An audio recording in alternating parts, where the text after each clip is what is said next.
What is peace? Is it a lack of war or a state of mind? Who decides when a time is peaceful?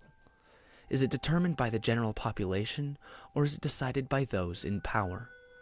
Furthermore, does peace for some mean a time is peaceful? Whether a time is peaceful or not is often relative to the people experiencing and benefiting from the peace.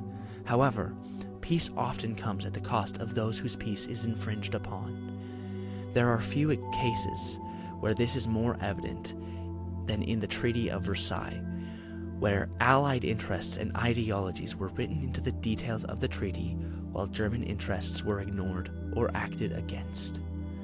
This document, while being called a peace treaty, directly caused great suffering and turmoil in Germany, disturbing the peace, and would ultimately cause the instability necessary for the rise of a new radical movement in the fledgling republic.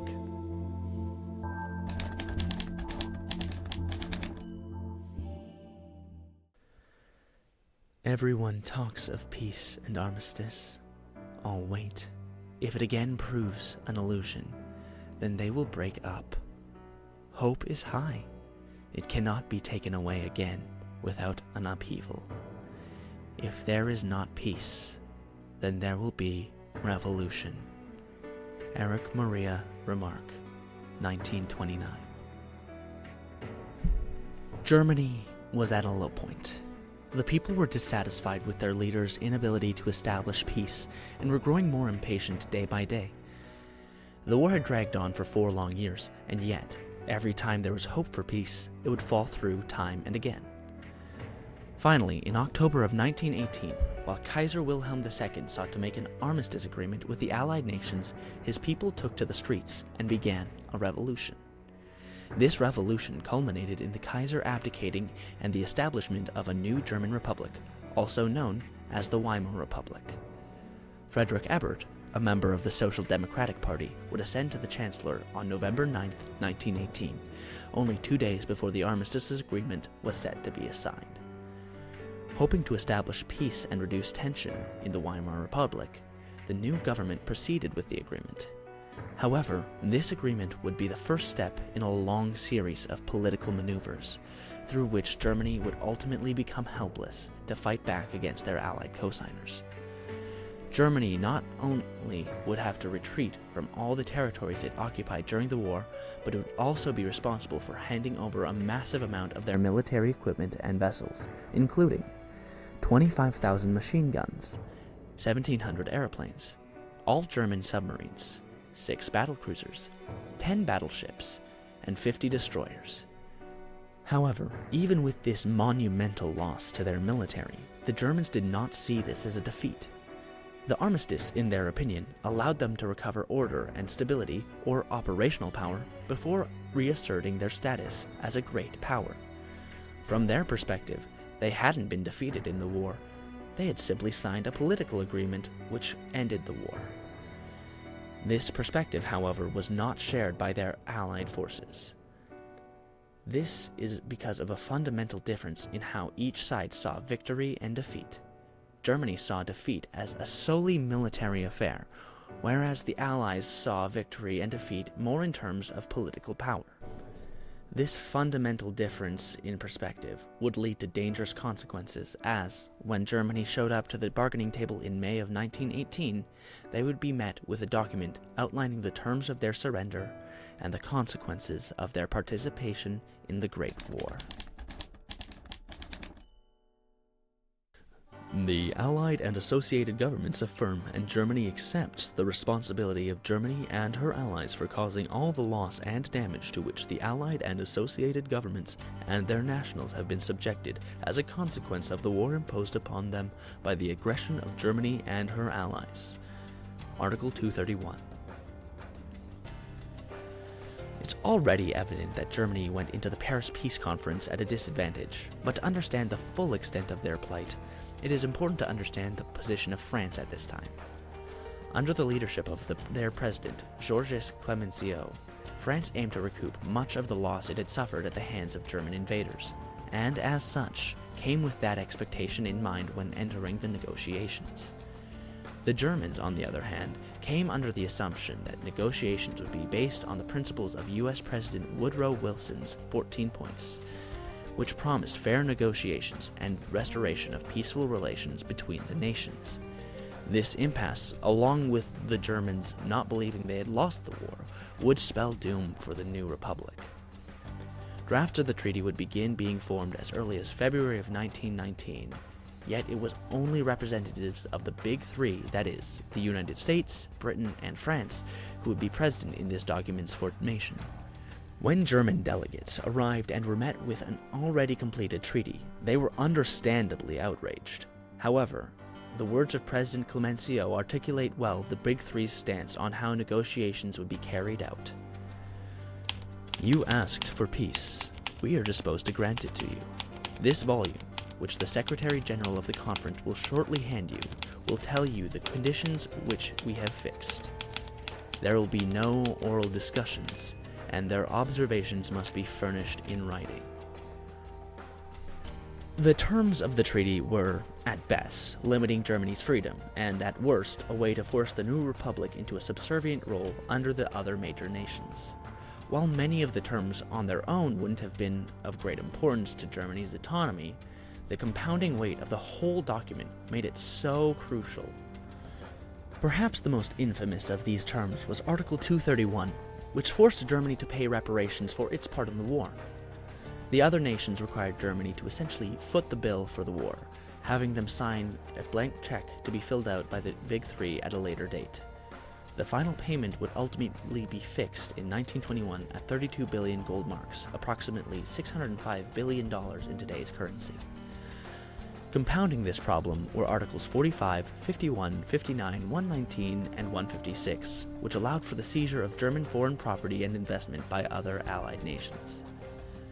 The total value of the seized property is estimated to be between 14 and 16 billion marks.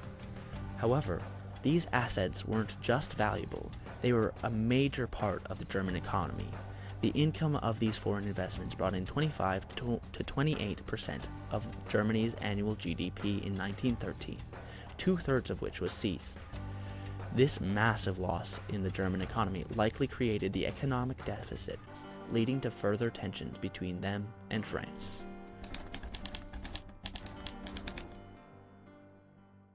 The treaty is only a scrap of paper. We will seek vengeance for the shame of 1919. Tuesday, Zaytang, June 30th, 1919. The German government was backed into a corner. They had come to this conference under the assumption that they would have the same rights as France at the Congress of Vienna when, at the end of the Napoleonic Wars, they were accorded extensive negotiating rights and secured a peace that they could accept as legitimate. However, the Big Three undermined German authority and, in doing so, caused the Weimar Republic to lose the trust of the German people.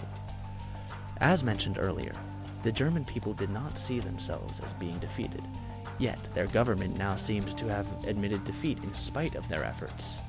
German military command laid out a story that they had been stabbed in the back and had not been defeated on the Western Front, but rather the political dealings in Berlin. An article in the German newspaper Worts on June 30th, 1919, wrote, "The treaty does not create a lasting and final order of things in the world. The treaty is full of injustices, brutalities, and exploitations." However, it was not only the Germans who were dissatisfied with this treaty. France, a member of the Big Three, pushing for the harshest punishments, was angry because, in their view, the treaty did not protect them from the possibility of German vengeance. The sentiment of Germany getting off easy in the treaty was commonly held among citizens of all nations of the Big Three. One American newspaper wrote, "War makers must be made to suffer. Germany's chickens are coming home to roost, and she is making no end of a song about it. That was expected, but it will not help her much. If Germany had her deserts, indeed, there would be no Germany left to bear any burden at all. She would be wiped off the map of Europe. Stern justice would demand for Germany a punishment 10 times harder than any she will have to bear." The feeling in this country is not that Germany is being too harshly dealt with, but that she is being let off too lightly.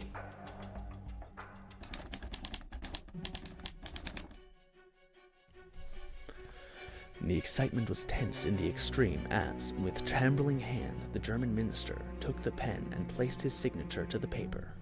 Everyone felt the tremendous significance of the moment. Not a word was spoken, and the fall of a pin could be heard in the famous gallery. There was just the rustle of shutters of the cameras of the press photographers to be noticed. The People, June 29th, 1919. Germany would ultimately capitulate, signing the document on June 28, 1919. However, this was only the start of their troubles. Because of the political turmoil Germany was in, uprisings continually popped up from communists and socialists, hoping for even greater social reform.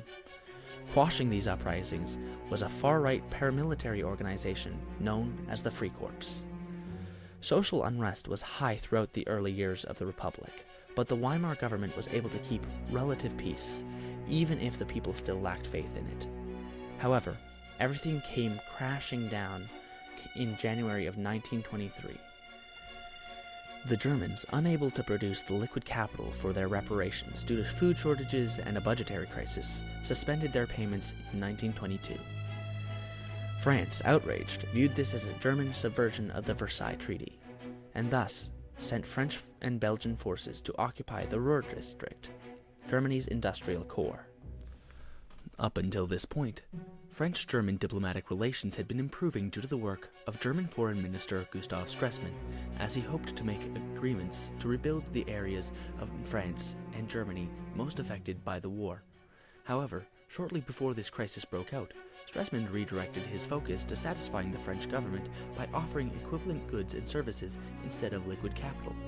An agreement was proposed by Stresemann and his French counterpart, known as the Stein-Lubersac Agreement, which would enable this kind of cooperation. In a desperate attempt to satisfy the French, the Weimar Republic printed more money to make the payment, hyperinflating the economy in the process. The economic crisis that followed is likely one of the most devastating in history. By October of 1923, prices had skyrocketed to as much as 5 million times what they had originally been in January of the same year. The Weimar government was able to stabilize the economy in 1924 through bold economic reforms and borrowing from America, but by then, many people had become financially ruined. Despair and disillusionment with the government continued to grow, even as the Republic was shakily taking its first steps. If we aim deliberately at the impoverishment of Central Europe, vengeance, I dare predict, will not limp. Nothing can then delay for very long that final civil war between the forces of reaction and the despairing convulsions of revolution, before which the horrors of the late German war will fade into nothing, and which will destroy, whoever is victor, the civilization and the progress of our generation. John Maynard Keyes, The Economic Consequences of the Peace, 1919. Because of the Ruhr crisis, Britain and American economists were compelled to re-evaluate the reparations payments and figure out a more sustainable solution. Under the leadership of Charles G. Dawes, a new plan was formulated in order to reduce the strain placed on the German economy. German relations with France also improved due to the work of Gustav Stresemann and the cooperation of the newly elected French government. For a time, it seemed there would be peace. However, nothing good can last, and in the wake of the Great Depression, American capital dried up, leaving Germany without the steady line of credit it had become dependent on. The economic state of Germany was dire, and social unrest was reaching a peak. Radical change was inevitable, and one revolutionary would become the face of this new Germany, uniting them once again under the new nationalistic fervor of fascism.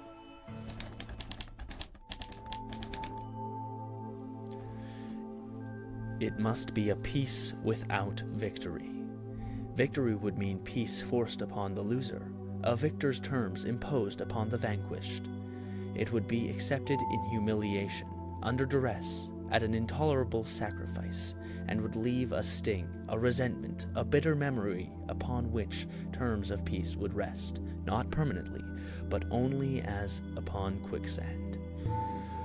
Only a peace between equals can last, a peace the very principle of which is equality and a common participation in a common benefit. President Woodrow Wilson, 1917. World War I was a horrible ordeal. However, the injustices that occurred within it do not justify the injustice done to Germany through this treaty. This treaty may have ended World War I, but it certainly did not bring peace to the Weimar Republic. Peace is a state of being that allows for growth, development, and recovery.